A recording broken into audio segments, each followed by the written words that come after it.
Olá, galera, tudo bom?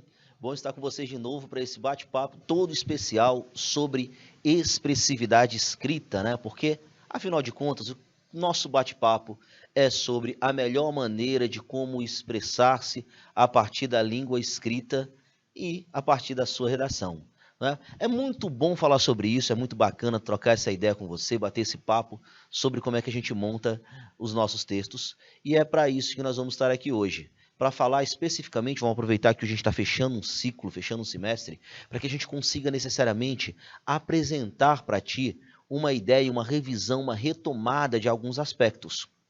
E o primeiro ponto a ser trabalhado é que a gente falou de vários aspectos diferentes de diversos tipos de textos, mas tem um em especial que foi dado uma atenção maior, e vai ser dado uma atenção maior de novo, que é a dissertação. A dissertação por quê, professor? Primeiro, porque é aquele tipo de texto cobrado em mais de 90% dos vestibulares. Também é aquele texto que vai, da melhor forma, analisar o seu entendimento de mundo. É por esse motivo, pessoal, que a dissertação é o nosso foco. É por esse motivo que a dissertação ela necessariamente precisa apresentar esse projeto. E hoje nós vamos basicamente tratar de como é que nós vamos revisar alguns pontos importantes e vamos tratar de como é que deve ser o nosso comportamento diante de um tema. Nós vamos simular aqui uma situação que apresente a ti o que você deve fazer, o caminho a ser percorrido para que você consiga se posicionar de uma forma adequada, de uma forma produtiva, de uma forma rápida e principalmente que te leve a uma grande nota na sua produção textual. Beleza?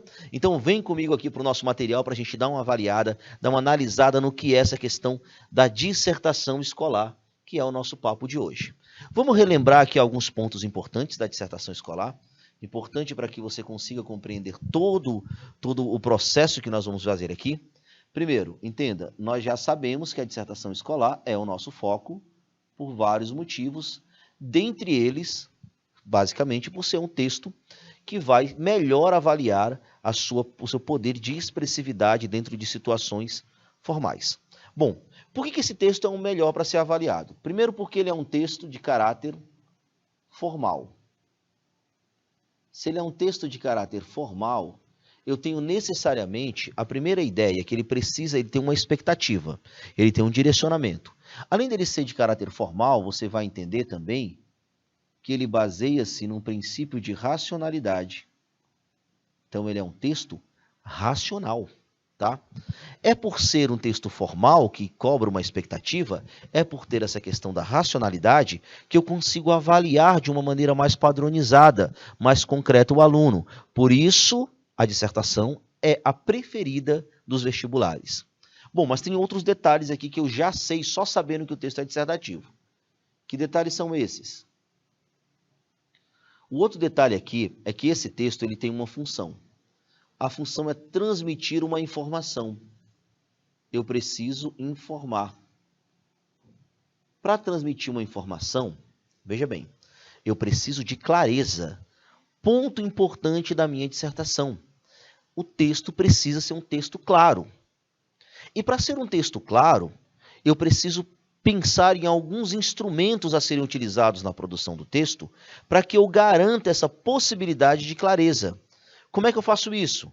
Basicamente, eu vou utilizar-me de alguns elementos, como exemplo, da predominância da função referencial da linguagem. Professor, o que é a função referencial da linguagem? É quando a linguagem do seu texto, referencial, é quando a linguagem do seu texto, ela baseia-se, ela centra-se nos elementos da comunicação, e nesse elemento é o elemento do contexto, do referente. A linguagem referencial, quando a minha ideia é transmitir essa informação. Qual é a principal característica dessa questão referencial?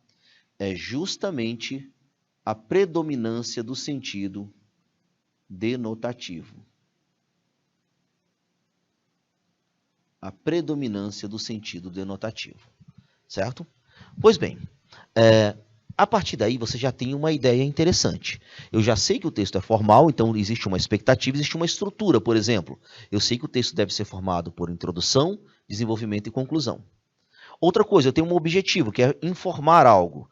No nosso caso aqui, a gente vai informar o meu posicionamento diante do tema, o posicionamento do autor diante do tema. E eu preciso pensar também que eu preciso ser claro para que eu informe. Para ser claro, a predominância é do sentido referencial.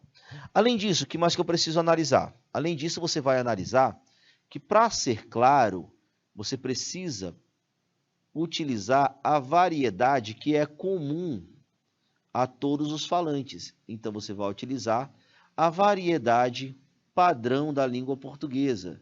Veja bem, só o texto ser dissertativo, eu sei tudo isso daqui. Vamos lembrar que eu vou utilizar a variedade padrão da língua por um motivo simples e único. Essa é a variedade comum a todos, então se eu quero transmitir uma mensagem, eu preciso transmitir de forma acessível a todos os leitores. Uma forma acessível é eu trabalhar com a variedade padrão da língua portuguesa. Bom, essa é a primeira parte, que é o formato do texto dissertativo. Mas eu vou lembrar também que eu estou falando de um texto dissertativo argumentativo, caso seja um texto principalmente do Exame Nacional do Ensino Médio, do Enem, que é a nossa base de estudos aqui. Nós vamos focar na questão do Enem. Sabendo disso, o que eu vou entender?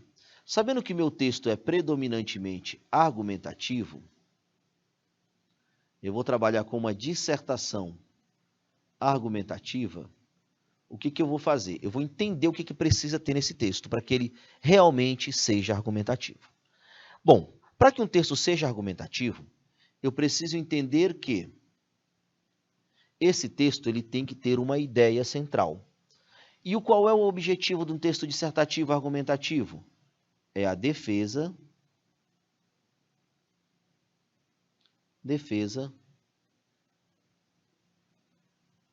de uma tese. A defesa de uma tese é a base do texto dissertativo argumentativo. Eu preciso defender uma tese. Aí vem uma pergunta interessante. Mas, professor, o que é uma tese? Uma tese, pessoal, nada mais é do que o seu posicionamento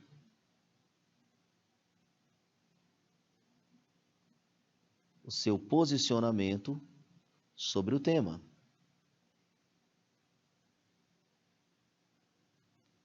O seu posicionamento sobre o tema é o que nós vamos chamar de tese. Vale lembrar que essa tese é a ideia central do seu texto, tá? Então, por isso é tão importante a gente destacar essa tese. Bom, aí vem outra história também aqui que a gente precisa saber. Se eu vou defender uma tese, eu preciso ter elementos para defendê-la.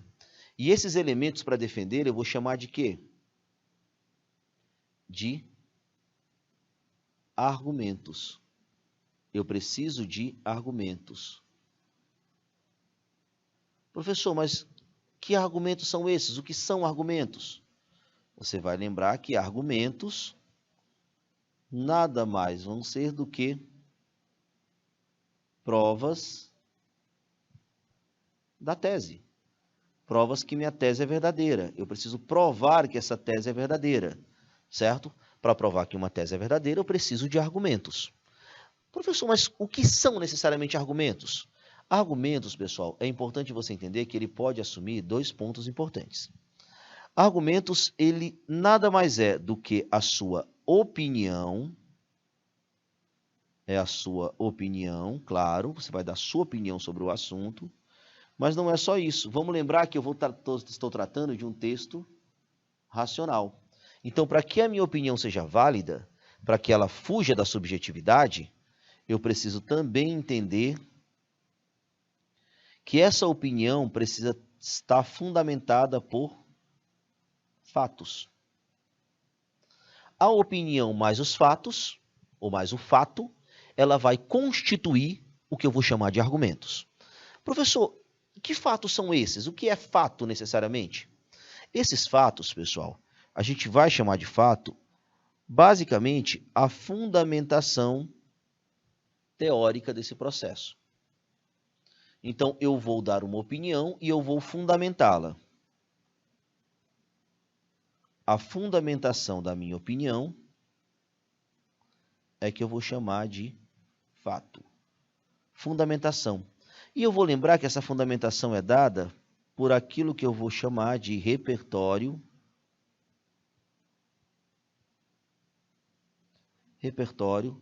sociocultural.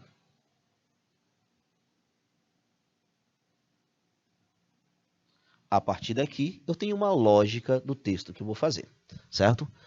Vou fazer uma dissertação escolar. Que dissertação é essa? Só dizer que é dissertação, eu estou afirmando que é um texto formal, baseado em princípios racionais. Que a minha intenção nele é transmitir uma informação. Para que eu transmita uma informação, eu preciso de clareza.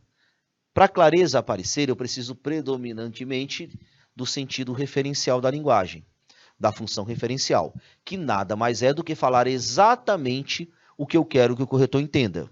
Para isso, eu utilizo o sentido denotativo, que é o sentido real das palavras. Bom, além disso, para que eu mantenha a clareza, eu preciso utilizar-me da linguagem, da variedade da linguagem que é comum a todos os falantes. No caso, a variedade padrão da língua portuguesa. Bom, essa é a primeira parte. Tendo em vista que eu vou trabalhar com o texto dissertativo argumentativo, eu vou entender também que eu preciso defender uma tese, que nada mais é do que um posicionamento que eu tenho diante do tema. E para que essa defesa de tese aconteça, eu preciso necessariamente de argumentos. O que são argumentos? Provas da validade dessa tese. Provas que essa tese é verdadeira. E, basicamente, como é que eu faço para essas provas serem válidas? Eu preciso dar a minha opinião, que é meu posicionamento pessoal, e fundamentar esse posicionamento. Eu fundamento com fatos. E o que são esses fatos? Basicamente, repertório sociocultural. Aí eu tenho a montagem do meu argumento. Tendo em vista isso, vamos agora direcionar um pouquinho para a aplicação, para o entendimento desse fato como um todo. Veja bem, nós vamos fazer um tema, viu, pessoal? Hoje nós vamos construir uma linha temática. Para que eu faça isso, eu vou passar direto, aqui vou dar uma adiantada, para que a gente comece a análise pela proposta de redação em si. Até porque, convenhamos, você não vai conseguir começar um texto, ler os textos motivadores, sem antes visualizar essa sua questão do que vai tratar cada um desses pontos, né? Então, primeiro você vai ver qual é o tema, qual é a frase tema. Então, você vai partir para essa frase tema. Para isso, eu quero utilizar a ideia de proposta de redação como um todo, para que você entenda, inclusive, como será a avaliação do seu texto, certo? Como assim, professor, a avaliação do meu texto? Os critérios. No Exame Nacional do Ensino Médio, ele cobra critérios. Esses critérios são chamados de competências, que basicamente é o que se espera do candidato. E vamos lá. Como é que eu vou montar aqui? A partir da leitura dos textos motivadores, note bem, que já é um recado que eu vou ter que dar. Eu preciso ler os textos motivadores, porque ele vai fazer parte da construção do tema. Já já você vai ver por quê. Com base nos conhecimentos construídos ao longo da sua formação, o primeiro ponto que você precisa analisar é o seguinte: eu vou precisar de conhecimentos construídos ao longo da minha formação. Esses conhecimentos, a gente vai dar o nome de repertório sociocultural, que é aquela fundamentação que eu tinha falado para vocês no slide anterior. Repertório sociocultural. Para que eu monte um repertório sociocultural, eu vou já entender que isso daqui, repertório sociocultural, vai ser avaliado em uma competência, que é a competência de número 2. Competência de número 2 vai ser avaliar essa questãozinha do repertório sociocultural. Deixa eu colocar aqui em outra cor, para que você visualize de uma maneira mais adequada. A competência de número 2, então, eu já sei que ela vai tratar do repertório sociocultural. Opa. A competência de número 2, que é um dos critérios de avaliação do nosso Exame Nacional do Ensino Médio. Competência de número 2. Ok? Pronto. Já é um recado que o texto está me dando. Construídos ao longo da sua formação. Redija um texto dissertativo argumentativo, texto esse que você já sabe como é que é, porque eu acabei de falar no slide anterior, em modalidade escrita formal da língua portuguesa, modalidade formal da língua portuguesa, que a gente já discutiu, e vale lembrar que isso daqui também, pessoal, é aquela variedade padrão que eu tinha falado, que é comum para todos os brasileiros. Isso aqui é a variedade padrão, está ligado à gramática normativa, então você precisa seguir a gramática normativa. Vale lembrar também que essa competência aqui da variedade padrão, ela vai ser cobrada lá na competência de número 1. Na competência de número 1, certo? Bom, entendido essa lógica aqui, vamos continuar. Sobre o tema, os desafios do analfabetismo digital no Brasil. Esse é o tema que nós vamos tratar, tá? Já eu volto para falar um pouquinho mais do tema. Mas, basicamente, vamos entender agora as outras questões dessa proposta, essa apresentação da proposta de tema. Apresentando uma proposta de intervenção, isso aqui é uma peculiaridade do Enem, ó. Proposta de intervenção. Isso já me deixa uma dica. Eu tenho certeza que o tema é um problema, certo? Um problema social. Como eu sei que o tema é um problema social, eu vou precisar de uma proposta de intervenção. Então, isso daqui, gente, basicamente, o que é uma proposta de intervenção?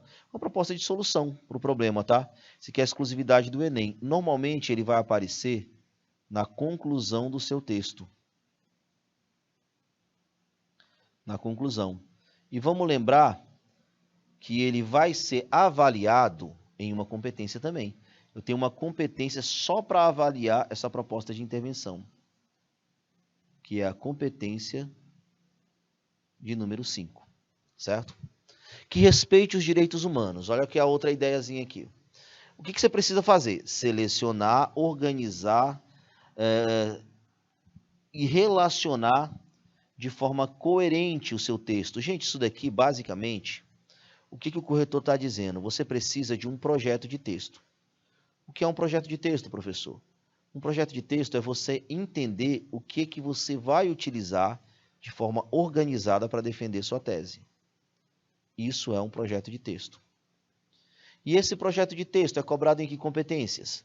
Veja bem, aqui você precisa de ter um bom projeto de texto para contemplar a competência de número 3, certo? De forma coerente e coesa. O outro ponto aqui, ó, de forma coesa. Também preciso utilizar esse ponto. O que é de forma coesa, professor?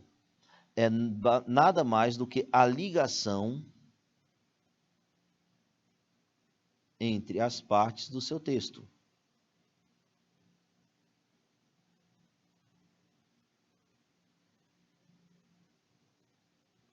Entre as partes do texto. Você precisa ligar as orações, os períodos, os parágrafos, precisam ter essa interligação. E essa ligação, pessoal, ela vai ser cobrada de vocês naquilo que eu vou chamar de competência 4. Competência 4 vai cobrar isso aqui de vocês. Pois bem, tá aí as 5 competências que você vai ser cobrados. E olha só como as 5 competências é interessante. Competência 1, que é a adequação à linguagem padrão. Competência 2, análise do repertório sociocultural. Competência 3, projeto de texto. Competência 4, ligação entre as partes do texto. Competência 5, a proposta de intervenção. Tá? O Alan está falando aqui com a gente, tem dificuldade na interpretação de texto? Alan, é só ter estratégia que você não vai ter dificuldade. Eu vou basicamente tentar te direcionar aqui para que você não tenha problemas relacionados a essa questão. Primeiro ponto que você vai analisar. Ó. Primeiramente, agora eu tenho uma frase tema. Eu tenho que voltar para a frase tema para fazer uma análise completa dela. Primeira dica é, pega os núcleos temáticos. Qual é a palavra, a expressão que se eu não falar eu zero a redação? Analfabetismo digital. Então eu vou entender que aqui eu tenho a ideia de palavra tema. É a expressão que vai resumir o meu tema. Mas eu não posso parar por aí, porque eu tenho especificidades. Desafios. Bom, aqui ele já deixa claro que eu estou tratando de um problema, porque ele já apresenta a ideia de desafios. E, por fim, eu vou falar de Brasil, porque ele está situando essa minha linha de problema. Então, eu tenho aqui, de certa forma, uma especificação. uma especificação. Aí são o que eu vou chamar, pessoal, dos núcleos temáticos, tá? São as partes que precisam aparecer no meu texto. A partir daqui, vamos voltar um pouquinho e ir lá para os textos motivadores, para a gente tentar compreender. Aí já vou ajudar o Alan aqui a interpretar o texto. Bom, vale lembrar, pessoal, ó, um detalhe importante. Vale lembrar que o tema é montado pela frase tema, que aparece agora para você aqui, ó, pela frase tema, mas também é montado pelos textos motivadores, tá? Então, eu posso dizer aqui, vou trazer uma ideia para que você entenda, que o tema, ele é igual à frase tema, certo? Frase tema, mais os textos motivadores. Por esse motivo, você precisa ler os textos motivadores para entender toda essa lógica. Vamos voltar lá para os nossos textos motivadores, para a gente compreender o resto do tema. Texto 1. Analfabetos digitais no Brasil. O processo de transformação digital já se faz presente no mundo há alguns anos e nos traz novos desafios. Primeiramente, entenda, eu estou falando de transformação digital. Então, a internet mudou nossa vida, as tecnologias mudaram a nossa vida. Tendência e nos leva a repensar a forma como agimos na vida privada e pessoal. O que eu já entendi? Essa transformação digital mudou minha vida, por isso eu preciso dar uma avaliada nesse processo. São inquestionáveis os benefícios das tecnologias. Dica para vocês, sempre que aparecer exemplos, como nesse caso aqui, ó, a comunicação ficou mais fácil e o acesso às informações ficou mais fluente. Alguns toques de tela. Aqui, basicamente, o que eu tenho? Exemplos. E se eu tenho exemplos, eu consigo necessariamente direcionar essa linha de pensamento para essas informações que eu consigo trazer lá para o meu texto, para lançar no meu texto. Porém, nem tudo são flores. Opa, eu tenho um problema. Qual é o problema? Justamente o nosso tema. Ó. Apesar de toda a facilidade e comodidade nas novas ferramentas nos proporcionam, a verdade é que muitas pessoas, olha o tema aqui, não usam corretamente ou mesmo não faz parte da sua realidade social. Os analfabetos digitais são aquelas pessoas que não sabem usar a internet de maneira adequada e segura, ou aqueles que nem sequer têm acesso à internet. Então, isso aqui é a explicação do meu tema. Olha que o texto motivador está explicando o tema aqui para mim. Então, ele, de certa forma, já dá uma especificação. Para se ter uma ideia, no Brasil, enquanto ainda discutimos analfabetismo funcional, o que é analfabetismo funcional? É a incapacidade de interpretar textos, tá? A incapacidade de interpretar textos. As atenções em outros países já estão voltadas para um novo problema educacional. O analfabetismo digital. É um problema educacional, atente bem, eu posso utilizar elementos da educação para tratar desse assunto, tá? Relatório anual da The Inclusive Internet Index de 2019, elaborado pela revista britânica e patrocinado pelo Facebook, avaliou recentemente como a internet contribuiu positivamente para melhorar fatores socioeconômicos. Atenção, a internet ela vai mexer com as questões socioeconômicas. Então, quando eu não tenho acesso à internet, eu tenho um grave problema relacionado à questão econômica, beleza? Em nível global. O Brasil aparece na 31ª posição no ranking geral de 100 países, que avalia preparo, facilidade de acesso, disponibilidade e relevância da internet em nível global. No quesito preparo, que abrange as categorias alfabetização, confiança e segurança no uso da internet e políticas de incentivo ao uso da web, o Brasil fica na posição 66, quando eu falo de alfabetização, 21 quando eu falo de confiança. O brasileiro confia bastante na internet, e isso às vezes é um problema. E na posição 50, quando eu trabalho com segurança. Tá? É claro que o Brasil está numa situação não muito interessante. Seguindo aqui, infelizmente os dados mostram que o nosso país ainda tem o seu avanço travado pelo nível de preparo e educação digital. Opa, o que eu tenho aqui? Causa e consequência. Causa. Nível de preparo e educação digital, analfabetismo digital. Consequência, avanço travado. Então, isso aqui é uma consequência.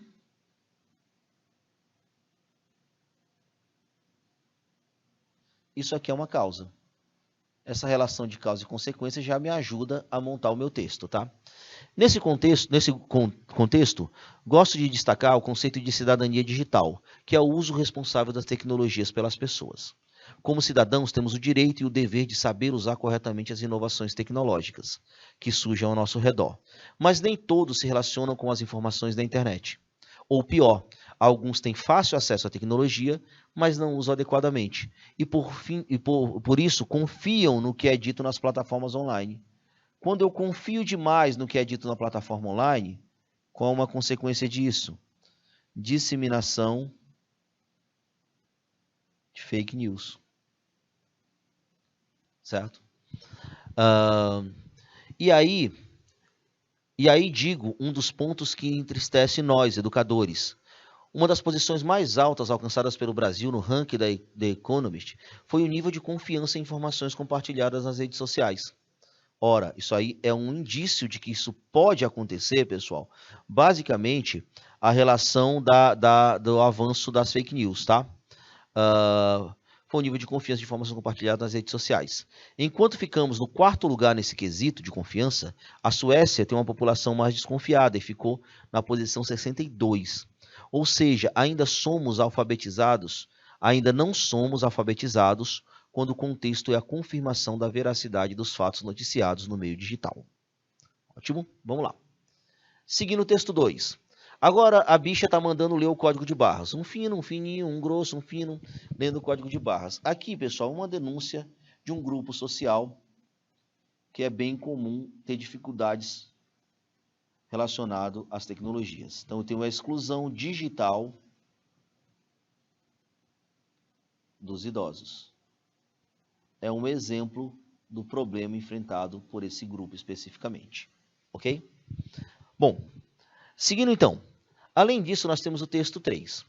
Brasil é um dos países mais visados pelos grandes ataques de hackers. Olha aqui outra consequência. Outra consequência é a dificuldade no avanço e a vulnerabilidade relacionada ao crime virtual. Outra consequência que eu tenho do analfabetismo. Agora tem um porquê também disso, né? Vamos lá. Ataques digitais de grande porte que afetaram o STJ, Superior Tribunal de Justiça, o Ministério da Saúde e o TSE, Tribunal Superior Eleitoral, levantaram dúvidas sobre a situação atual da cibersegurança brasileira. Legislação ineficiente,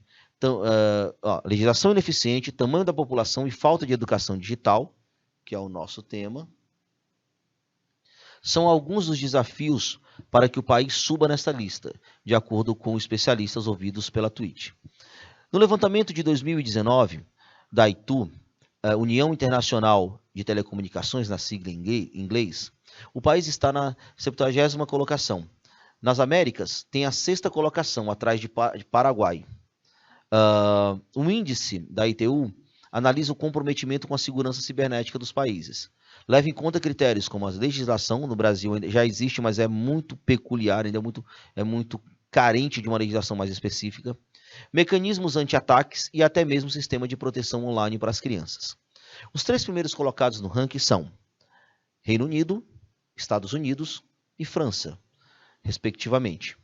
Para Paulo Lício de Geus, professor associado das Ciências da Computação da Unicamp, Universidade Estadual de Campinas, o país tem uma estrutura adequada, mas a supervisão aos sistemas de informação precisa melhorar. Basicamente, as pessoas precisam aprender a fazer isso.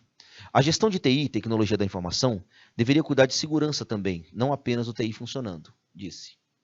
Já o professor de Direito Digital da Universidade Presbiteriana Mackenzie, Marcelo Chavassa, aponta que a população ativa na sociedade, na internet, faz do Brasil algo atrativo para os cybercriminosos. A população é muito grande, né? O Brasil é um dos maiores países do mundo em termos econômicos da população. Por isso, estamos na linha de frente dos ataques. O que adianta atacar o Paraguai e afetar 2 milhões de pessoas, enquanto aqui você ataca São Paulo e acerta quase 20 milhões. Não dá para comparar o Paraguai. Somos uma das 10 maiores economias do mundo. Estaremos sempre sendo visados e, por isso, a grande importância da educação digital. Beleza? Aqui nós já analisamos a frase tema e agora vamos partir para a organização do seu pensamento. Vamos partir para a organização do seu texto como um todo. O primeiro ponto, pessoal, é você classificar esses elementos. Então, logo de cara, a dica que eu dou é classifique. Classificação de temas.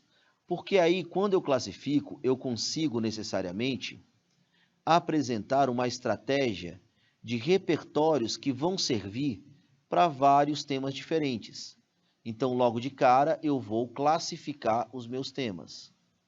Nesse caso aqui, a classificação é dada pelo eixo tecnologia, uma vez que nós estamos trabalhando especificamente com elementos que vão envolver a internet. Qual é a vantagem de eu classificar os meus temas por eixos temáticos? É porque eu sempre vou ter a organização de repertório sociocultural. Todas as vezes que eu estiver falando de tecnologia, eu consigo, por exemplo, utilizar esses mesmos conteúdos que serão apresentados agora. Posso pegar um elemento histórico. A Guerra Fria é o período de tensão geopolítica entre Estados Unidos e União Soviética e seus respectivos aliados, marcou o surgimento de tecnologias como a internet, que transformaram as relações sociais do mundo. Opa, e se eu trouxer o conhecimento sobre o surgimento da internet, é algo interessante para eu fundamentar o meu texto. Ou eu posso usar literatura, como Admirável Mundo Novo. Um texto que ele é lá de 1932, nem existia internet, mas ele mostra mais ou menos como é que é essa história de uma sociedade futurista, que é o que nós estamos vivendo hoje, uma sociedade futurista. Só que parte das pessoas estão excluídas desse meio. Professor, mas eu não leio muito literatura, não sei muito história. Pois lance um filme, fale de filme, de série.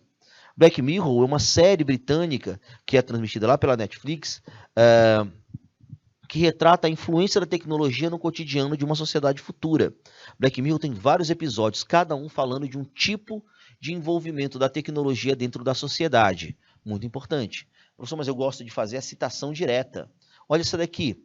Tornou-se chocantemente óbvio que nossa tecnologia excedeu a nossa humanidade. Albert Einstein, cientista contemporâneo, um grande físico do mundo.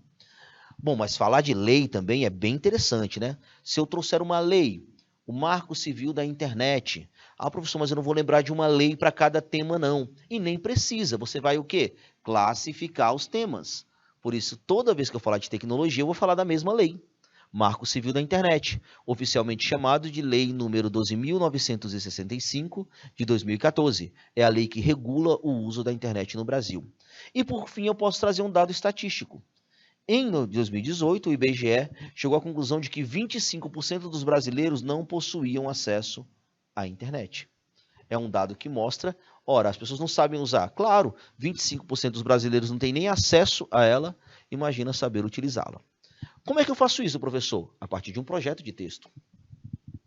Olha aqui a linha de projeto de texto, para que você entenda. Aqui é um projeto de introdução, tá? Vale lembrar, galera, que na introdução você precisa, de certa forma, avaliar o seu projeto de texto. Então, isso daqui é como se eu estivesse apresentando o projeto de texto que eu tenho. Como é que eu faço isso?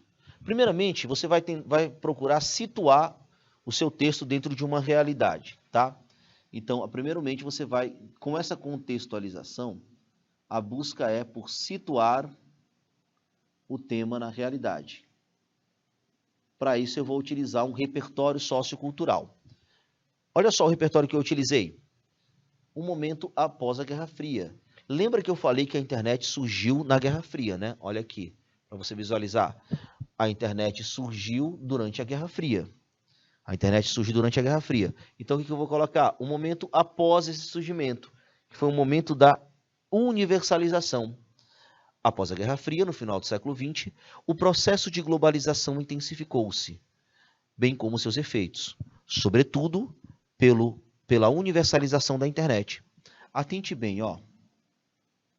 Quando eu falo universalização da internet, eu estou deixando claro uma palavra que vai interligar esse repertório ao meu tema. Bom, depois que eu contextualizei, que eu situei o tema, eu preciso trazer esse tema, eu preciso afirmar o meu posicionamento diante dele. Eu preciso apresentar o tema e o que eu acho dele. E o que eu acho do tema? O tema é um problema social. Aqui é a tese. Vamos lembrar que a tese, pessoal, ela vai assumir o princípio de ideia central do meu texto. É o assunto principal do meu texto.